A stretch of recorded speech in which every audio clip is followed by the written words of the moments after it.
Buenos días a todos.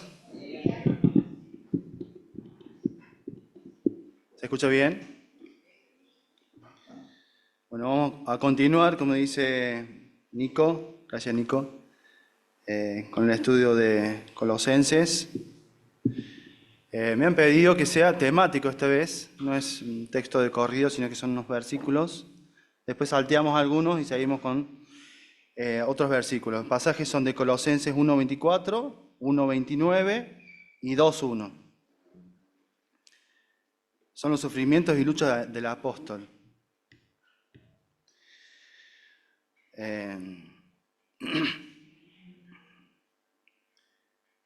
Hoy vamos a reflexionar sobre estos pasajes, ¿no es cierto? Y vamos a ver cómo puede ser que el apóstol, en medio de las aflicciones, dice que tiene gozo. Y como que dice que para sus luchas, Dios mismo le da el poder, su poder de Cristo para poder vencer las luchas. Buscamos entonces Colosenses 1:24, 29 y 2:1.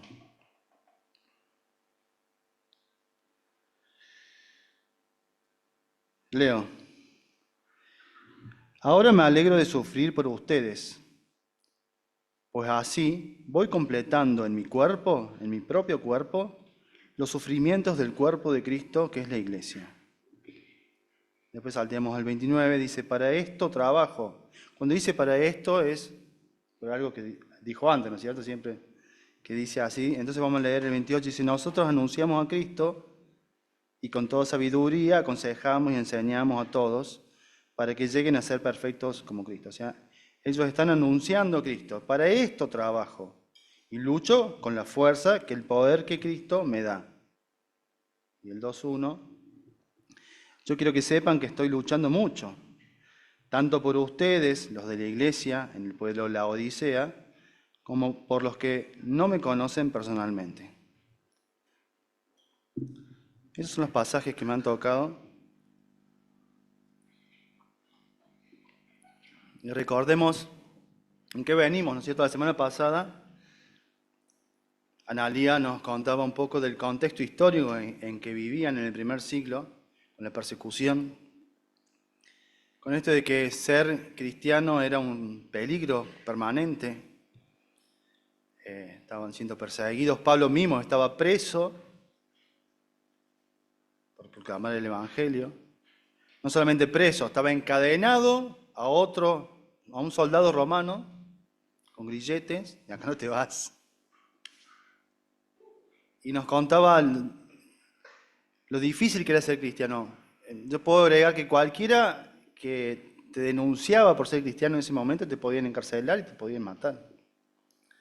Si han visto, hay una película de Netflix ahora que se llama Pablo el Apóstol, que muestra imágenes cómo prendían fuego en las cruces, en las calles a cristianos en esa época. Persecución terrible. Y en ese contexto es que Pablo recibe en la cárcel la visita de Epafras, que en realidad termina el domingo pasado con acción de gracias, ¿cierto? Y hoy comenzamos con el versículo que sigue, el 24, que empieza ya el cuerpo de la carta. Y hace como una introducción Pablo con esto que dice en el versículo 24. Después se le han agregado el título, esto de el ministerio de Pablo a los gentiles, no estaba en el original, es agregado, pero nos ilustra de lo que va a venir hablando, ¿no es cierto? Del ministerio de Pablo. Y estos pasajes cuando los leí, los empecé a masticar y a leer de vuelta y a leer de vuelta, bueno, lo primero que me vino a la mente es, gracias a Dios, que Él llegó a mi vida y me salvó y me perdonó mis pecados. Y soy salvo y voy a estar en el cielo con Él, pero en esta tierra, en este mundo, no estoy exento de sufrir, así como sufrió Pablo. Jesús mismo dijo en Juan 16:33, en este mundo tendrán aflicción. Por eso lo segundo que pensé, digo, bueno, cuando llevamos el mensaje de salvación por ahí, nos vemos tentados de decir cosas bonitas. Y hay muchos que se confunden y empiezan a proclamar otro evangelio, el evangelio de la prosperidad, el evangelio del bienestar. El pare de sufrir, creen en el Señor Jesús y todo te irá bien. Pero eso no es lo que Jesús promete, no es lo que la palabra de Dios nos habla. Sí que Él va a estar con nosotros. Cuando atravesemos las pruebas, cuando atravesemos los problemas, Él va a estar con nosotros. Y en el versículo 29 dice que las luchas, cuando luchemos, lo vamos a hacer con la fuerza y el poder que Cristo nos da. Y volvamos a Pablo y pensemos en sus inicios de cuando era Pablo, de cuando era Saulo y empezó a ser Pablo, ¿no? Saulo perseguía a la iglesia, uno de los primeros perseguidores que había pedido cartas en la sinagoga para perseguirlos a Damasco. Y en el camino a Damasco se le aparece Jesús en una luz cegadora, que lo deja ciego. Y llega ciego él a Damasco. Y ahí se le aparece Jesús también a Ananías. Le dice, anda a verlo. Pero ¿cómo voy a ver si me va a llevar preso? Yo no quiero sufrir. Me va a llevar preso, me va a matar. No. Anda a verlo y le dice en Hechos 9, 15 y 16.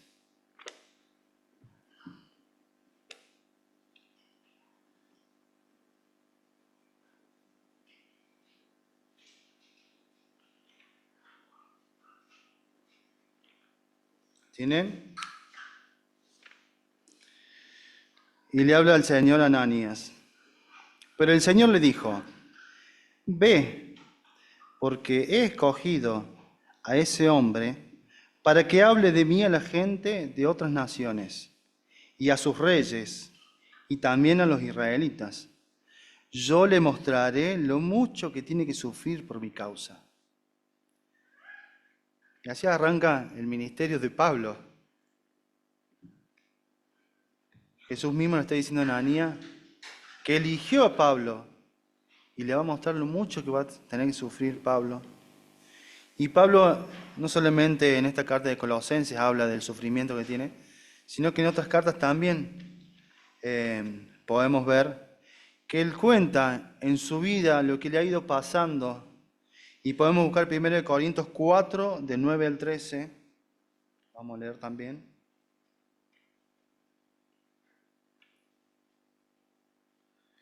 Y leo. 1 Corintios 4, del 9 al 13.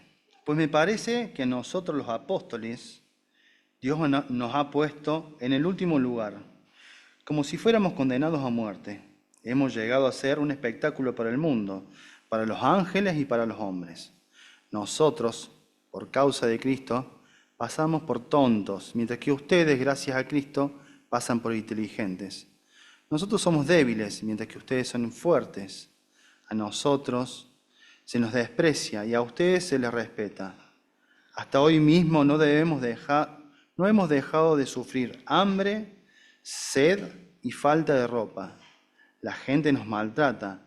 No tenemos hogar propio y nos cansamos trabajando con nuestras propias manos. A las maldiciones respondemos con bendiciones. Somos perseguidos y lo soportamos. Nos injurian y contestamos con bondad. Nos tratan como basura del mundo, como desperdicio de la humanidad. Y así hasta el día de hoy, escribiéndole a los Corintios. 2 de Corintios 11, 23 al 33.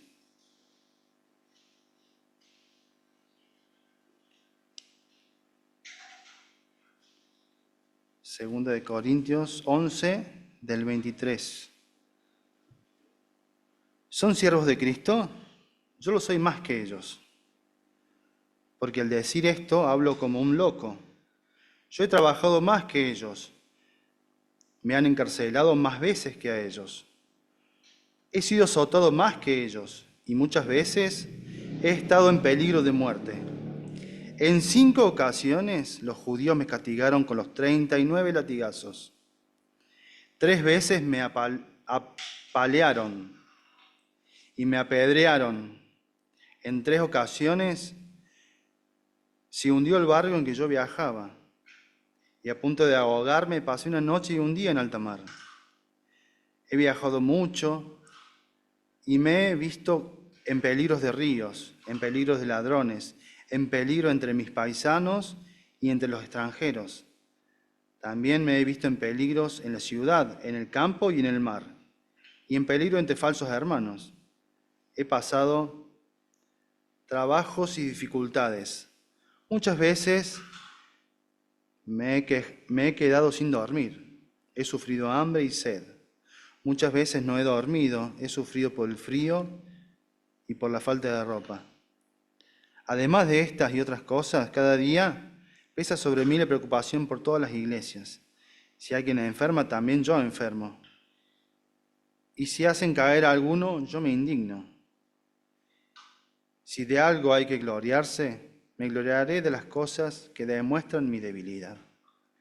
El Dios y Padre, Señor Jesús, que es digno de alabanza por siempre, sabe que digo la verdad. Cuando estuve en Damasco, el gobernador que servía al rey Aretas puso guardias en la puerta de la ciudad para que me arrestaran. Pero hubo quienes me bajaron en un canasto por la ventana de la muralla de la ciudad, y así escapé de sus manos. Como en Damasco, cuando él empieza su ministerio, lo bajan de una ventana en un canasto. Qué loco. Y está diciendo en versículo 24 que se goza. ¿Cómo que se alegra de sus aflicciones? Pero vamos a ver en los versículos que nos tocaron en el 24.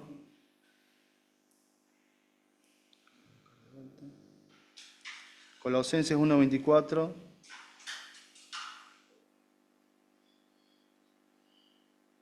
Y vamos a prestar atención, porque si leemos mal podemos caer en errores. Porque Pablo vincula sus sufrimientos a las aflicciones de Cristo. Dice,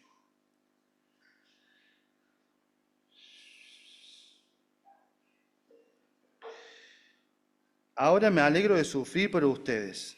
Se alegra. Pues así voy completando en mi propio cuerpo los sufrimientos del cuerpo de Cristo, que es la iglesia. En otra versión dice, Reina Valera, ahora me gozo en lo que padezco por vosotros y cumplo en mi carne lo que falta de las aflicciones de Cristo por su cuerpo, que es la iglesia. Acá Pablo vincula sus aflicciones a las aflicciones de Cristo. Completar, ¿qué es lo que falta? ¿Tales sufrimientos son a causa de los colosenses? Está diciendo, Pablo se está atreviendo a decir que puede sufrir por los demás como lo hizo Cristo. ¿Acaso puede hacer un completar vicario? ¿Está sufriendo Pablo para que los colosenses no sufran tanto? Por supuesto que no. El apóstol nunca afirma que sus sufrimientos reduzcan el de sus compañeros cristianos, los que deben sufrir. Pero sí Pablo cree que el sufrimiento es una experiencia inherente al cristianismo. En 2 de Corintios 1, vamos a leer también.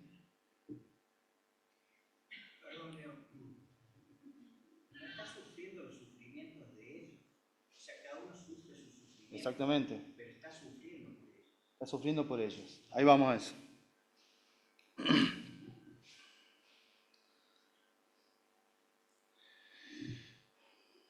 Según de Corintios 1, del 5 al 7.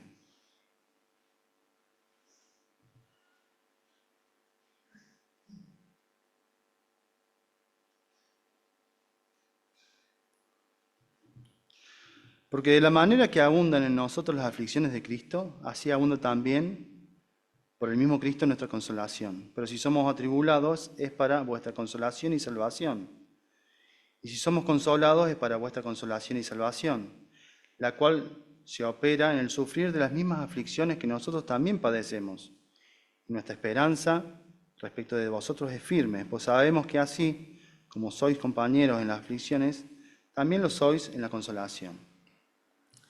Acá estamos hablando de que Pablo cree que el sufrimiento también es parte de la vida cristiana. El sufrimiento es una consecuencia lógica, dice, del servicio del Evangelio.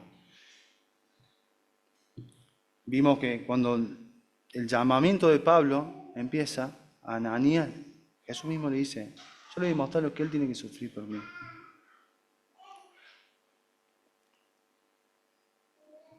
Y por supuesto que la obra de Cristo en la cruz es completa y suficiente. Nada puede agregar Pablo. La eficacia expiatoria de Cristo en la cruz es completa. No participamos en los sufrimientos que nos reconcilian con Dios. Sin embargo, sí compartimos sus reiterados actos de negación propia que construyen la iglesia. Hoy acá en Argentina lo hacemos libremente, no hay persecución, pero en China, en India, en Corea, un montón de países, acá en América también. Pero sin embargo, acá en Argentina, acá en esta iglesia también hacemos esto que dice reiterados actos de negación propia. Analia nos agradecía la semana pasada por cada granito de arena que cada uno ponía, ¿no? Y mencionaba. Voy a mencionar a alguien que tengo confianza, Lucas, Inés, Cami, porque renuncian a su tiempo de ocio, de recreación, de estudio, de disfrutar con la familia para juntarse, para planificar la reunión de jóvenes, para planificar las comidas de los jóvenes, para planificar un campamento, para llevar adelante la reunión de jóvenes. Renuncian a tiempo. El tiempo es una de las cosas más valiosas que tenemos hoy, ¿no? Y esto que decía José, que es tan importante, que Pablo, claro, sufre porque el cuerpo sufre, si somos un cuerpo. En 1 Corintios 12, desde el 12 al 27, habla del cuerpo de Cristo. Somos un cuerpo y son distintas partes. Y justo en el versículo 27 dice, cuando una parte del cuerpo está dolida, todo el cuerpo se duele. Lo vamos a leer también.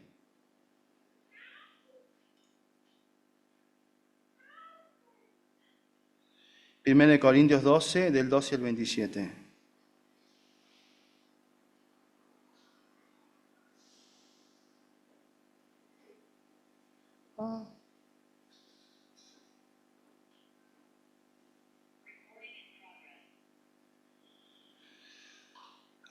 Porque así como el cuerpo es uno y tiene muchos miembros, pero todos los miembros del cuerpo, siendo muchos, son como un solo cuerpo, así también Cristo.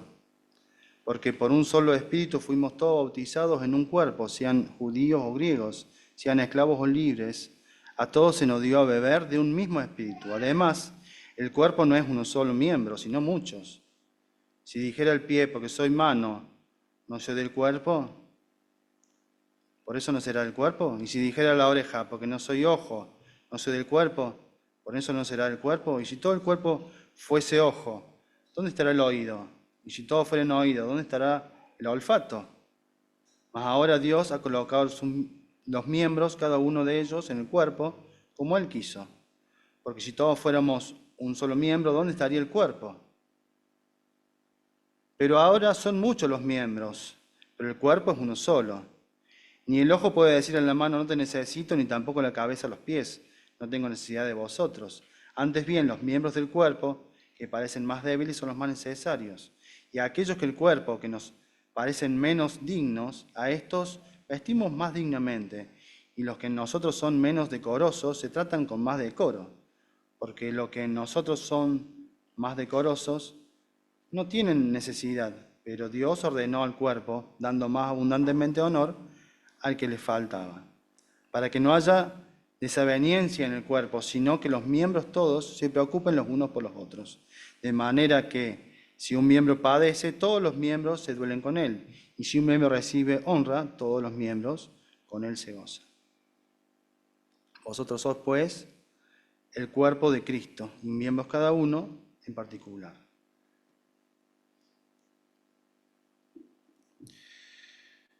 La meta de Pablo no es el completar una cuota de sufrimiento,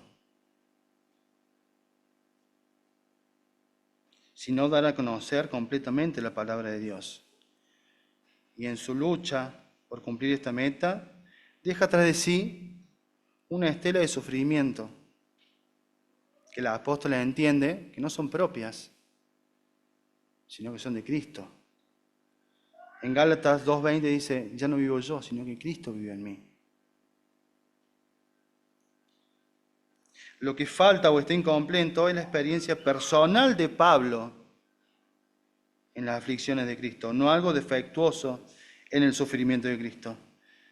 Refleja su sentido de unidad con Él. Entonces Pablo se regocija en su sufrimiento porque Él cumplió su propósito, su mandato y llevó el Evangelio a causa de la verdad que les ha presentado. Parece un poco repetitivo y es temático, el sufrimiento de Pablo y la lucha de Pablo.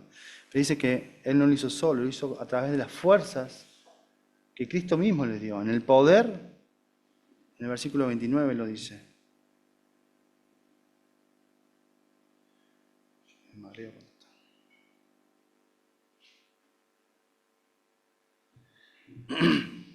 Parece que no es muy alentador el mensaje de hoy, no es muy bonito, no es agradable el sufrir. Es más lindo decir, pare de sufrir. En este mundo tendremos aflicción. Por ahí cuando obedezcamos y llevemos el mensaje de salvación a otros, a lo mejor vamos a tener resistencia, sufrimiento.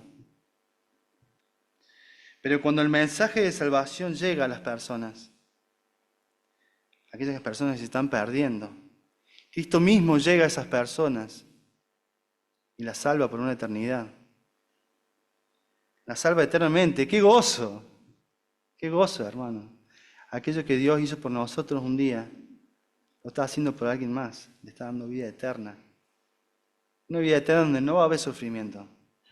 Está bien que hoy por un corto de tiempo en este mundo vamos a sufrir. Así que los insto a que trabajemos, a que luchemos, a que avancemos en este pedido de Cristo, de llevar a otros a sus pies, a llevar el mensaje de salvación. Confiados en que Él nos va a acompañar y que Él nos va a dar el poder, como dice en el versículo 29. Muchas gracias.